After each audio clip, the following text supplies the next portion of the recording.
Varicose వ్యాధితో బాధపడుతున్నారంట. తక్కువ ఖర్చుతో ట్రీట్మెంట్ కావాలి అనుకుంటే ఎవిస్ హాస్పిటల్ని సంప్రదించండి.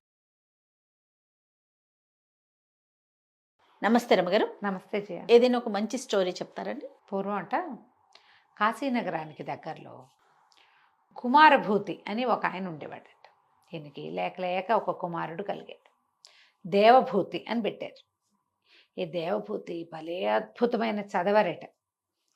4 శాస్త్రాలు, 4 వేదాలు, 6 శాస్త్రాలు చదువుకున్నాడు ఆయన. ఉపనిషత్తులు అవి లేదు ఇవి లేదని చదివేసుకున్నాడు. అయితే అద్భుతమైన చదువరి అయ్యి శాస్త్రపారంగతుడు అయినప్పటికీ ఏవో ఆయన పాపాల కారణంగా ఆయన బ్రహ్మరాక్షసుడైపోయాడట మరణానంతరం. అయ్యో. అయితే బ్రహ్మరాక్షసుడు అయ్యాక ఆయనకి జ్ఞానోదయం అయింది, చదువు వచ్చింది.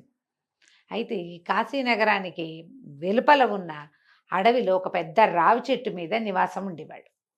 ఏం చేసేవాడు? అక్కడ కూర్చొని రోజు వేద పఠనం చేసేవాడు. ఆ చెట్టు మీద కూర్చుని ఎవరికైనా విద్య నేర్పి ఈ బ్రహ్మరాక్షసత్వాన్ని పోగొట్టుకోవాలనుకున్నాడు. బ్రహ్మరాక్షసుడి దగ్గర చదువుకోవడానికి ఎవడొస్తాడు? ఎవరు రారు. కానీ అక్కడ చదివేవాడు. ఆ వైపు జనాలు తెలుసుకుని ఎవరు వచ్చేవాళ్ళు కాదు. ఎవరైనా ఒకడొస్తే వాడికి విద్య నేర్పించి ఈ బ్రహ్మరాక్షసత్వాన్ని పోగొట్టుకోవాలని చాలా అనుకునేవాడు. కుదిరేది కాదు. కానీ ఆయన రోజు వేద పఠనం చేసేవాడు. అవన్నీ ప్లస్సే కదా. వేద పఠనం చేయడం కూడా కొంత పాపాన్ని పోగొడుతుంది. దాంతో ఈయన క్రూరుడుగా కాకుండా సాత్వికుడుగా ఉండేవాడు. ఆ చెట్టు మీదే ఉండేవాడు. అయితే ఈ కాశీనగరానికి ఎక్కడి నుంచో సుదూర తీరాల నుంచి గోనర్దీయుడు అని ఒక కుర్రాడు వచ్చాడు. వాడు భలే చదువరి, బాగా చదువుకున్నాడు. అయితే ఈ కాశీలో ఒక పెద్ద పెద్ద గురువులను ఆశ్రయించి ఇంకా తనకు తెలియనివి ఏవేవో చదువుకోవాలని వచ్చాడు. వచ్చేసరికి ఈ కాశీలో వాళ్ళు అన్నారు, బాబు మేము నీకు చెప్పేది ఏం లేదు, నీకు అంతా వచ్చు, అన్నీ నీకు వచ్చు, నీకు చెప్పగలిగే వాళ్ళు ఎవరు లేరు ఇక్కడ. అంటే మరి ఎట్లాగండి నా జ్ఞానతృష్ట తీరేది, ఎట్లా నాకు ఈ చదువు వస్తుంది అంటే ఈ కాశీలో 2-3 పెద్దవాళ్ళు చెప్పారు. ఊరి వెలుపల అడవిలో ఒక రావి చెట్టు మీద ఒక బ్రహ్మరాక్షస స్వరూపంలో ఒక ఆయన ఉన్నాడు. ఆయన చాలా విద్యలు చదువుకుని ఉన్నాడు. అక్కడికి వెళ్తే నీకు విద్య లభిస్తుంది. ఆయన తప్ప ఇంక చెప్పేవాళ్ళు ఎవరు లేరు. కానీ ప్రమాదం, నువ్వు ఆలోచించుకోమంటే ఇతని గోనర్దీయుడు ఎలాగైనా సరే నేను వెళ్ళి నేర్చుకోవాల్సిందేనని అడవిలోకి వెళ్ళిపోయాడు. వెళ్ళిపోతే పొద్దున్నే ఒకనాడు తెల్లవారేసరికి చేరాడు.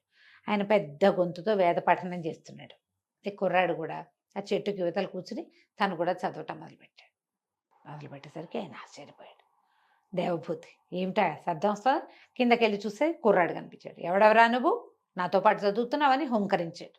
హుంకరిస్తే అబ్బాయి అన్నాడు, గోనర్దీయుడు ప్రవర చెప్పుకుని గురువుగారికి ఎవరైనా పెద్ద గురువులు కనపడితే చెప్పాలి, నేను ఏ శాఖ వాడిని ఇదేని చెవులు పట్టుకుని చతుసాగర పర్యంతం గోబ్రాహ్మణ శుభం భవతు అని తన ప్రవరలో తన గోత్రంలో ఉన్న ఋషుల పేర్లు చెప్పుకుని తను ఏ శాఖకి సంబంధించిన వాడో ఏ సూత్రమో తనది చెప్పాలి. మామూలుగా ఇప్పుడు కూడా మన జీఎం గారు కానీ ఇట్లా ఎవరైనా గురువుగారులు కానీ ఇప్పుడు పీఠాధిపతికి లేదా భారతీ తీర్థస్వామి వారు మహాస్వాములు ఉన్నారు కదా, వారు ఎవరినైనా దర్శిస్తే ఈ వేదాభ్యాసము అవి చేసుకున్న వాళ్ళు 2 చెవులు నువ్వు గమనించి ఉంటావు. అవునండి. చెవులు 2 పెట్టుకుని ఇలా చెవులు పట్టుకుని ప్రవర్ చెప్పుకుంటారు. అవును. తమని తాము పరిచయం చేసుకోవటం. దేవాలయాల్లో కూడా ప్రవర్ చెప్తారు. యజ్ఞోపవీతం వేసినప్పుడు ప్రవర్ చెప్పడం చెప్తారు. ఆ తర్వాత ఆ పద్ధతి ఉంటుంది. ఈయన తన ప్రవర్ చెప్పుకున్నాడు. 2 చెవులు పట్టుకున్నాడు. చెప్పేసరికి ఆయన చాలా సంతోషించాడు. ఏమన్నా నాయన ఇంత దూరం ఎందుకు వచ్చావు ఏమిటి అని అడిగితే నేను రకరకాలు చదువుకున్నానండి, ఇంకా చదవాలని ఉంది, కాశీలో అందరూ పెద్దవాళ్ళు మీ పేర్లు చెప్పారు అందుకని వచ్చానంటే ఆయన ఆ విషయము ఈ విషయము చెప్పాడు. ఈయన ఏ విషయం చెప్పినా పడుకోవచ్చు. సాయంకాలం దాకా చర్చ సాగాక తెలిసింది ఆయనకి ఈ పిల్లవాడికి ఆ గోనర్దీయుడికి రాని విద్య లేదు. దేవహూతికి ఎంత వచ్చో అంతా గోనర్దీయుడికి వచ్చు. కానీ ఆయన సంతోషం పట్టలేకపోయాడు. ఎవడైనా ఒకడు నా దగ్గరకు వచ్చి నేను చదువుకుంటా నువ్వు ఏదైనా చెప్పు అని అడగట కంటే ఇంకేం కావాలి? అది అబ్బాయి నీకు నేను విద్యాదానం చేయగలిగింది ఏం లేదు, అంతా నీకొచ్చు, కన్యాదానం చేస్తా, నీ కన్యాదానం చేయించి ఈ బ్రహ్మరాక్షసత్వం నుంచి నేను విముక్తి పొందుతాను అని చెప్పి ఇక్కడికి దగ్గరలో ఈ నగరాలన్నీ దాటక జయపురం అని ఒక నగరం.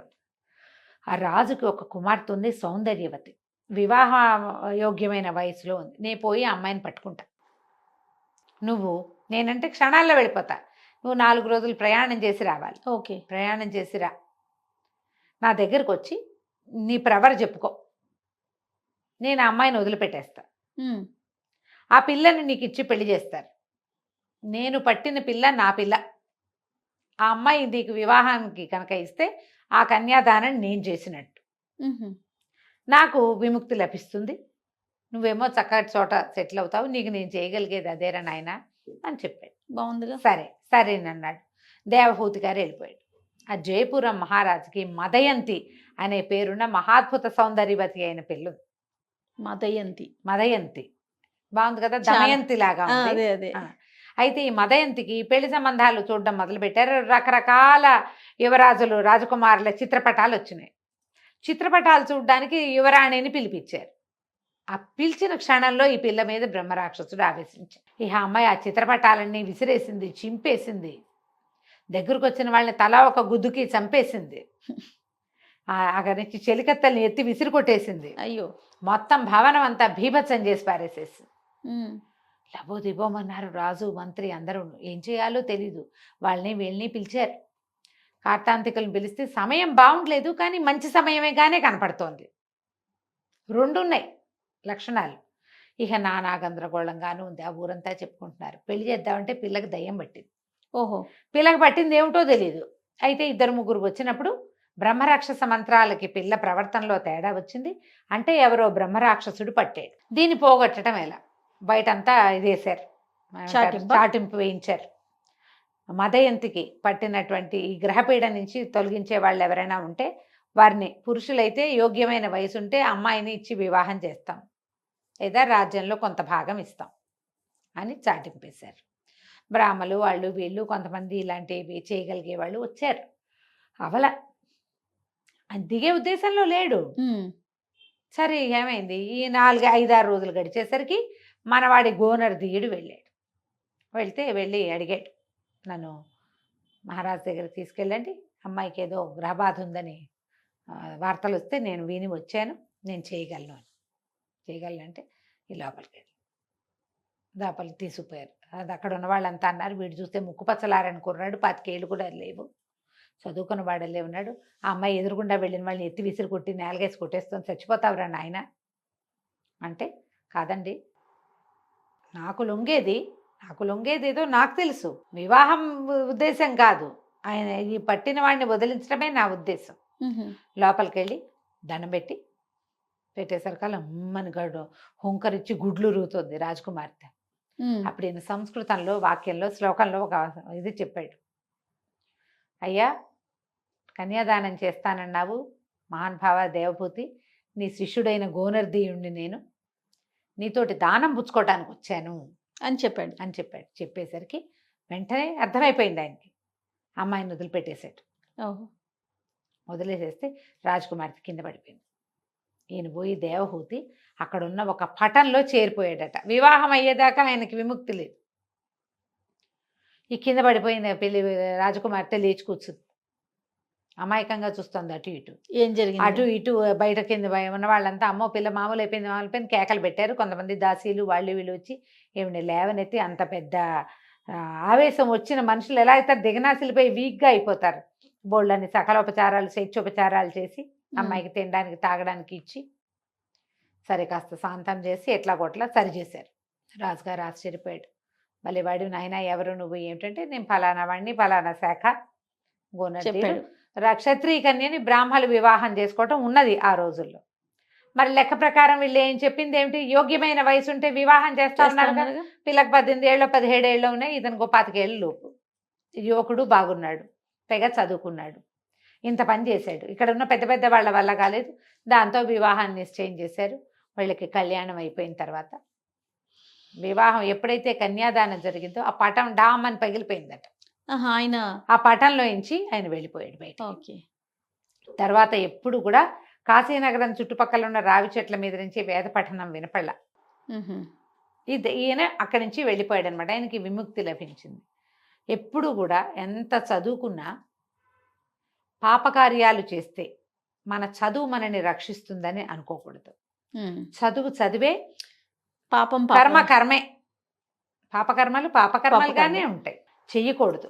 పూజలు చేసేవాళ్ళు, వ్రతాలు చేసేవాళ్ళు కూడా మేము పూజ అవును. చేస్తున్నాం కాబట్టి అంటే పూజ చేస్తే నీకు ప్లస్ అవుతుంది, కానీ కర్మలు మైనస్ అవుతాయని నమ్మకూడదు. ఎస్. చెడు కర్మ చెయ్యనే కూడదు. దాన్ని పోగొట్టుకోవటం కష్టం, దాన్ని అనుభవించే పోగొట్టుకోగలుగుతాం. పుణ్యం ఊరికే ఖర్చు అయిపోతుంది. ఎవరికైనా బదలాయించవచ్చు మన పుణ్యాన్ని, పాపాన్ని బదలాయింపు కుదరదు, ఎవరు పుచ్చుకోరు దాన్ని, నువ్వు ఇవ్వలేవు కూడా. అందుకని జాగ్రత్త పడాలని ఇలాంటి కథలు చెప్తారు.